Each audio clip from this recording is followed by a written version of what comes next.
Welcome to the Calm Analytics channel. I'm Boris Tizengauzen. Today is October 20th and we have a lot of interesting news.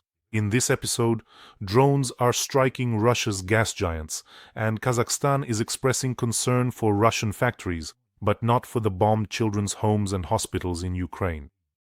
Hungary is once again defending Putin. Orban is practically tearing the last shirt off his back. And Syria is leaving Putin for good. That's it. It won't happen. And by the way, it's not even clear if Assad is still alive at this point. Trump is opening a second front, now in Latin America, and is harshly accusing the president of Colombia. Meanwhile, in Russia, the church has declared war on psychics and plans to decide who is allowed to have children and who isn't. And we'll also talk a bit about the Louvre robbery. All this and more. Today's episode will have a lot of interesting things, especially if you're new to this channel. Subscribe so you don't miss the next episodes. So, Kazakhstan is concerned about Ukrainian drone strikes on a plant in Orenburg. This strike happened just the other day, as reported by Bloomberg. Basically, it's a very large gas processing plant. I talked about this in yesterday's episode. And the strike on this plant caused a halt in the intake of Kazakh gas from the Karachaganak field. That is, Kazakhstan's Ministry of Energy has already stated that this could affect oil production, since the oil and gas projects of the two countries are closely connected. Meanwhile, the General Staff of the Armed Forces of Ukraine confirmed that they struck the plant in Orenburg and will continue to strike. I know I have quite a few viewers from Kazakhstan who always express their support for Ukraine, and I want to thank you very much for that. They also understand very well that they have an unpredictable neighbor who, by the way, their country is also called not real. Since coming to power, Putin has believed that northern Kazakhstan is really Russia itself, and definitely not Kazakhstan. By the way, let me remind you, Orenburg is a territory that was taken from Kazakhstan. So I have never once heard any Kazakhstani officials react in the same way as they did about that factory hit by a Ukrainian drone, or express concern, for example, about the Russian missile strike on the Akhmatet Children's Oncology Center in Kiev, or express concern about the strike on the maternity hospital in Sumy, or about the strike on the school in Kharkiv. But the only thing they're interested in is that little factory. Obviously, it's about business interests and so on. But I also want to point out that Kazakhstan plays a rather active role in helping Russia as well, in circumventing sanctions. That's why, of course, everyone is outraged. I mean, in Kazakhstan, in the government. I'm not talking about ordinary Kazakhs right now. You in the government are outraged, but for Ukraine, this is the only chance to stop the war, to deprive Putin of money for this war. That's why we have struck and will continue to strike, as our general staff has said. I think right now the armed forces of Ukraine are doing exactly the right thing. They are showing everyone who still continues to trade with or work with the Russian Federation that, and by the way, helping it to circumvent sanctions, that this carries increased risks. These are much greater risks than you imagine. You might invest 100 million, 200 million, 300 million in joint oil and gas projects. Ukrainian drones costing just a few $1,000s will come and wipe out all your investment projects. That's why it is not recommended to do business with the Russian Federation. I have no illusions that Russia will stop waging war. It will not stop. In fact, Putin will need to wage war even more so that Russians don't look around with hungry eyes, wondering why there's no food, why there's no gasoline. It's always the external enemy, so everyone is sent off to fight there. So look for other partners. The risks of doing business with Russia are seriously increasing. Well, by the way, things are really serious over there. That Orenburg Gazprom plant, after the drone attack, completely stopped accepting gas. And it's unknown when it will resume operations. What can you do? What can you do? It happens. And then there's Hungary, which likes to complain that strikes on Russian pipelines are a blow to Hungary's independence. Why be petty? Just say right away that a strike on the oil pipeline is a direct blow below the belt to Orban personally. That's probably exactly how it is. And Orban's government isn't lagging behind, they're doing their part. The Hungarian foreign minister condemned Poland for refusing to extradite to Germany the Ukrainian Volodymyr Zhuravlev, who is suspected of sabotage. Nord Stream, and a statement. Look, they're getting into everything. As soon as there's a Russian agenda somewhere, they immediately jump into it. Right away, instantly. Quoting Siarto. Poland believes that if you don't like some infrastructure in Europe, you can blow it up. By doing this, they gave permission for terrorist attacks in Europe. Poland not only released them, but also supports terrorists. This is what European rule of law has come to, wrote Siarto. And who is it that's carrying out terrorist attacks in Europe? And who is it that's launching drones into Poland? And who is setting fire to post offices? Now, the investigation has already determined that the Russian GRU is behind this. Who is it? Who is doing all this? How rat-like is their behavior, really? And, of course, the Polish foreign minister, Mr. Sikorski, couldn't stay silent, and he wrote, "No, Piotr, when a foreign aggressor bombs your country, you have the legal right to strike back by sabotaging the aggressor's ability to finance the war." Absolutely logical. A video statement also appeared from the judge who denied the extradition of Vladimir Zhuravlev. The judge stated that the actions of those who sabotaged the pipeline were not unlawful. On the contrary, the judge said they were justified, rational, and fair. Ukrainian military personnel and everyone acting as part of the armed forces of Ukraine, including special forces, cannot be considered terrorists or saboteurs, because by defending their homeland by all possible means, they thereby weaken the enemy. So maybe there was no need to freeze Russian assets then. So, let me remind you of the chronology. Russia, with the help of the former German leadership, builds these Nord Stream pipelines. The situation there is just, well, alright, let's continue. Literally within months, just months apart, the darling of fate, former German Chancellor Gerhard Schröder, wins some kind of fantastic lottery. In September 2005, he signs a contract with Putin to build the Nord Stream pipelines. Just 2 months after he stepped down, 2 months later, he gets a tempting offer to join the organization, Nord Stream. And then in March of the following year, about 6 months after he gave Putin the green light for his Nord Stream project, he became the chairman of the supervisory board of this very Nord Stream. Talk about luck, right? Basically, Russia planned to use these Nord Streams to get Europe hooked, just like Hungary is now hooked and can't get off. Well, Orban, not Hungary as a whole. I make that distinction. The Hungarians and Orban's government. In other words, so that no one would even think about sanctions if Putin did something nasty, because you're all hooked on the Nord Streams. So Russia thought this through and lobbied it through Germany. Germany is demanding, bring us the culprit. Reasonable people say no, he's a hero. And that's what all reasonable people think, he's a hero. Then why doesn't anyone ask why the Nazis' oil depots were bombed during World War II, even though they weren't on German territory? For example, there was an oil refinery in Romania that supplied fuel to Nazi Germany, and the Allies came and bombed it. Why, I wonder? Right? Good question. First of all, thank you to Poland and other countries for taking the right stance. Finally, someone has started asking the right questions. If we're talking about Hungary, then the right question is this. How did it happen that Orban is basically bending all the countries of the European Union, sabotaging the decisions of everyone else, blocking anti-Russian sanctions, blocking aid to Ukraine, and lifting sanctions from Russian oligarchs? How did it come to this? He openly blackmails the entire European Union and criticizes Brussels. He doesn't like Brussels even though he's in the European Union. At the first call, he rushes to Putin. They don't share the common values of the European Union. Hungary ranks among the lowest in terms of prosperity. This is how the European Union ended up at a point where it would seem one of its weakest links is bending, twisting, and manipulating the entire chain called the European Union as it pleases. This is the stage where things went wrong. By the way, friends, let me remind you that we are currently holding an important fundraiser for our defenders, for the legendary Azov. We are raising funds for the Special Forces Sniper Unit of the Azov Brigade, and right now they need reconnaissance drones. Believe me, reconnaissance drones in the hands of the Azov Brigade's Special Forces Sniper Unit are a deadly combination for the occupiers. So I strongly urge you to support this fundraiser. They are currently defending in the Pokrovsky direction and have specially recorded a video addressing us, the viewers of this channel. Слава Україні!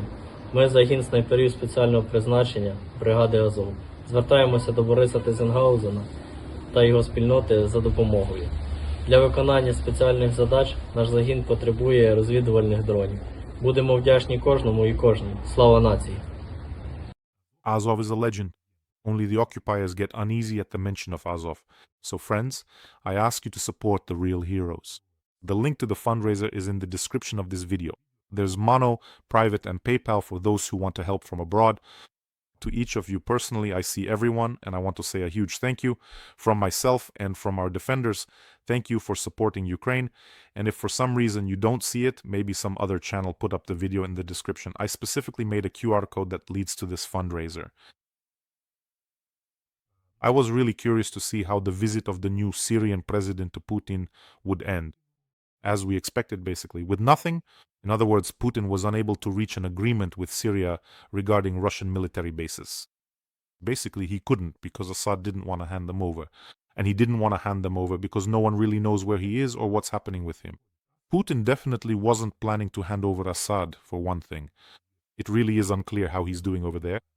Some media outlets even reported the day before that someone had tried to poison him. He was discharged from the hospital and now he's being guarded by the FSB. And I noticed that the information about Assad buying 20 apartments in the Moscow city complex, that leak happened right before the visit of the new Syrian president. Why? So basically they wrote that he lives there, that he bought 20 apartments. He uses 3 of them. He also has some little house in the Moscow suburbs, that's it. And he leads a reclusive lifestyle, playing computer games. So all of this sounded like, don't worry, he's alive. Who exactly were you trying to reassure, I wonder? When Russians say, don't worry, he's alive, it usually means things might be a lot more complicated. So, of course, no one was planning to hand over Assad. He and Putin shared too many secrets about chemical weapons, about the assistance provided, about various terrorist proxies, about Wagner PMC, about Russian troops, and much more. Basically, it would cost Putin much more if Assad started talking, especially if, God forbid, he spoke to other intelligence agencies. So for now, Putin can do without Syria and without the military bases. But who knows? With this bold tick, it feels like he plans to outlast everyone. Well, here comes Donald Trump. He tirelessly opens up a front. He's opening a second front in Latin America. In addition to the ongoing conflict with the dictator of Venezuela, Maduro, which hasn't yet escalated, he harshly accused the president of Colombia of covering up the trade in illegal substances and announced the suspension of US subsidies to Colombia. So there's one thing to note there. That is, the US once again destroyed a boat carrying illegal substances and claimed that members of a cartel were on board. I saw footage of that boat that was shown. The boat was quite unusual, submersible, high speed, which led the president of Colombia to say that those were just ordinary fishermen. But they were hardly ordinary fishermen, to be honest. Like the Justice League, they're also riding on some kind of giant. They were chasing around in submarines. In general, this is already the 6th strike against submarines, and Trump directly accused that president, saying that they're actually covering up all this illegal drug trade themselves. Well, where there's smoke, there's fire. Of course, Donald Trump chose a very good direction here. That is the fight against the illegal trafficking of banned substances, which directly affects the population of the United States. When I look at this footage, whole neighborhoods, entire neighborhoods where people come to use substances, and there they just lie around, sit. Some of them don't even look very much alive anymore. Well, in general, it's just some kind of savagery, just completely young people who are simply killing themselves this way. And it's horrifying to watch, but I would like this fight to be fundamental. I mean, blowing up a few boats on camera with drones or something like that. Showing this on TV once a week, like, look, we've stopped it. Fundamentally, it's about uncovering the chains of responsibility with real evidence and facts, exposing corrupt governments, imposing sanctions, cutting off logistics, underground laboratories, and so on and so on and so on. By the way, Trump did not rule out that a foreign operation might be carried out. So, well, in general, that's how it is. It's a very good PR move, meaning you can always show off, boom, here's 3 tons, or there was a ton, and so on. But the fundamental fight looks a little different. Although I hope that they'll finally start fighting this filth, this plague that has spread all over the world. Trump, reminds me, how many more wars do I need to end before I get the Nobel Prize? 3, let's say. And how many are there in the world right now? 2. Let's start one more then. And then end it ourselves. So sometimes Trump reminds me of that kind of behavior. Although I'm ready to eat my words if Trump suddenly comes out and says, of course we're giving tomahawks to Ukraine, of course we're imposing sanctions on those who buy Russian energy resources. But somehow I feel like we'll be waiting a long time for that. Every time I see news about the Russian Orthodox Church, I can't help but wonder, where is your bottom? Now they want to take control of magicians and psychics, as I understand it, their direct competitors. And they're saying that this issue needs to be regulated, put all of them under surveillance. And I just think about it, holding an aerial procession like the Russian Orthodox Church did, and not just once. So priests fly around in an army helicopter with icons around some settlement or important facility so that drones don't fly there later.